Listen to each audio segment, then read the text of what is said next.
Jai Hind Defense Aspirants. Welcome back to my YouTube channel SSP Success. Today we are going to cover an important topic which was in the news, and it's about lesson learned from Operation Sindoor. It's very important for your upcoming SSP, AFSP in terms of GD, lecture and of course national and international news. And ये जो content है ये आपके SSP interview के लिए एक real game changer बन सकता है, राइट?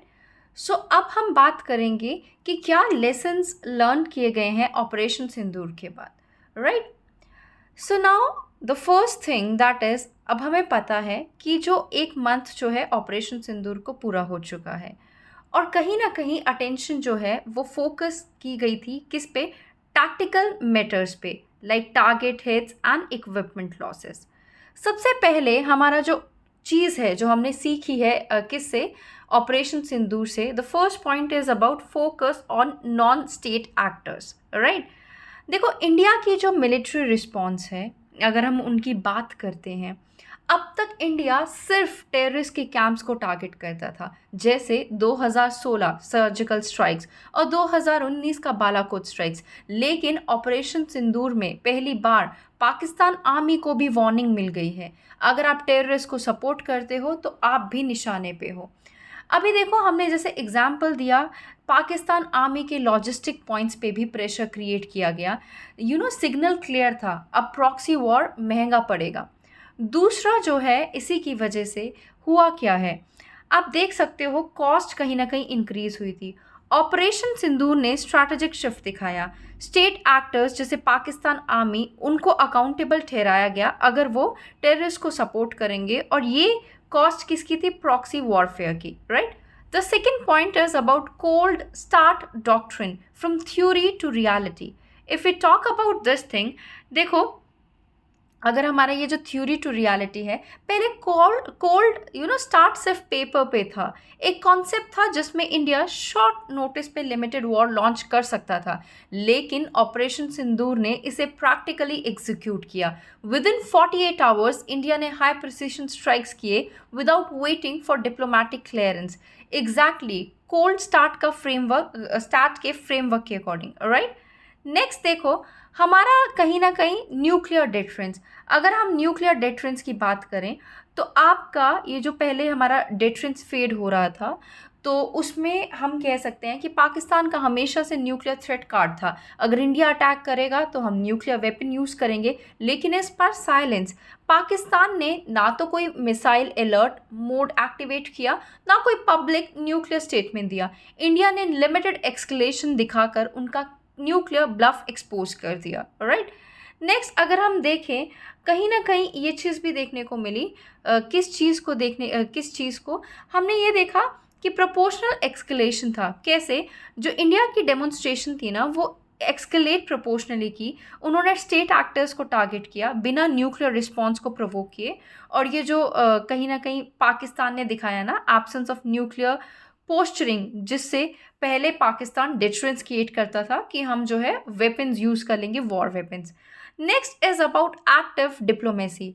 देखो, एक्टिव डिप्लोमेसी चैनल्स की अगर हम बात करें तो क्या हुआ है, वॉर के पीछे की शांति, जैसे ही ऑपरेशन स्टार्ट हुआ, यूएसए एंड रशिया ने इंडिया पाकिस्तान के बीच बैक चैनल टॉक एक्टिवेट किए। ये अनसिन डिप्लोमेसी होती है जो वॉर को फुल स्केल होने से रोकती है। रिपोर्ट्स के मुताबिक यूएसए ने इस्लामाबाद और न्यू दिल्ली दोनों के एनएसए लेवल्स पे कॉल किया था टू प्रिवेंट फर्दर स्ट्राइक, और ये स्मार्ट डिप्लोमेसी इन एक्शन होता है। नेक्स्ट क्या है? Precision strike warfare, deep hit zero entry. What does that mean? अब जंग फेस टू फेस नहीं होती है, ब्रह्मोस, स्कैल्प और हैमर मिसाइल से डीप स्ट्राइक किए गए बिना बॉर्डर क्रॉस किए, राइट? इंडिया ने पीओके के अंदर 80+ किलोमीटर तक प्रिसिशन वेपन्स भेजे और पायलट को डेंजर में डाले बिना ऑब्जेक्टिव अचीव कर लिए, राइट? नेक्स्ट अगर हम देखें, मैक्सिमाइज किया गया स्ट्रैटेजिक गेन्स, राइट? अब अपार्ट फ्रॉम दैट हमारा नेक्स्ट जो है, that is what? Rapid drone warfare, या फिर हम कहें welcome to future combat. What does that mean? आपका अगर हम देखते हैं कि इस ऑपरेशन में एआई बेस्ड ड्रोन्स और लॉइटरिंग म्यूनिशन का फर्स्ट टाइम इतना बड़ा यूज़ हुआ साउथ एशिया में। सेम टेक्नोलॉजी हम आपने अज़रबैजान अर्मेनिया वॉर में देखी होगी। ड्रोन स्वैम्स ने ट्रेडिशनल टैंक्स को ख़त्म कर दिया था। इंडिया भी अब इसी पाथ पे है, right. Next is war narrative warfare tool. जंग now happens on Twitter too. Operation के बाद ट्विटर, टेलीग्राम, व्हाट्सएप पे नरेटिव बनाए गए video, images and patriotic songs के थ्रू। पाकिस्तान ने एक fake pilot capture video circulate किया, लेकिन इंडिया ने टाइमली फैक्ट चेक और मीडिया से काउंटर नरेटिव स्प्रेड किया। This is a perception battle also. Okay, apart from that if you talk about what operational coordination. Operational coordination की अगर हम बात करते हैं, उसमें क्या है, air force, drone unit, satellite Intel सब कोऑर्डिनेटेड थे। स्ट्रैटेजिक स्ट्राइक सिर्फ हार्डवेयर से नहीं, टीम वर्क से होती है। इंडियन एयरफोर्स ने नाइट टाइम ऑपरेशंस किए with real time satellite data, और डीआरडीओ के ड्रोन्स ने प्री स्ट्राइक सर्विलेंस प्रोवाइड किया। ये है limited war capability in sync, right. Other than that, cyber kinetic information, triple drone warfare was also seen. अभी देखो इसमें क्या हुआ, आपका ये जो हमारा ट्रिपल वॉरफेयर ऑपरेशन के पैरेलल साइबर अटैक्स भी किए गए। पाकिस्तान के एयर बेस्ड कम्युनिकेशन सिस्टम्स को टेम्परेरीली जैम किया गया। ये same strategy Ukraine Russia war में यूज हुई थी, जहां साइबर अटैक्स ने एनिमी के लॉजिस्टिक को पहले ही डिस्टर्ब कर दिया।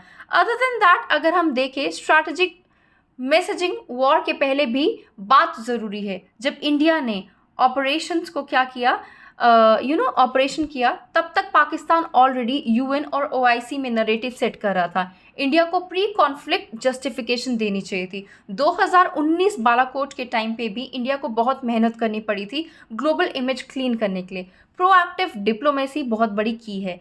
अदर देन दैट देखो, conflict protocols and strategic risk. अगर एक मिसाइल गलती से सिविलियन एरिया में गिरती है तो फुल स्केल वॉर शुरू हो सकता था। इसलिए रेड लाइंस, एसओपीज और फास्ट डिसीजन मेकिंग बहुत ज़रूरी है। एग्जाम्पल, इसराइल के आयरन डोम में क्लियर रूल्स होते हैं। इंडिया को भी tri service conflict escalation protocols बनाने होंगे, right. Now let's talk about the way forward. Way forward में क्या है, ऑपरेशन सिंदूर ने दिखाया कि जीत सिर्फ सोल्जर नहीं दिलाता है, डिप्लोमेटिक क्लैरिटी, मीडिया कंट्रोल और पॉलिटिक विजन भी इक्वली इंपॉर्टेंट है, राइट। पीएम मोदी जी ने क्या कहा, पीएम मोदी ने टाइमली मैसेज दिया, ग्लोबल लीडर से बात की और मीडिया नरेटिव को कंट्रोल में रखा। That's what a synchronised strategy look like, right. So guys, that was all. I hope you like the video. If you like it, do like it, share it and subscribe our YouTube channel SSB Success. Your likes and comments motivate us to make more and more videos on time. Thank you everyone.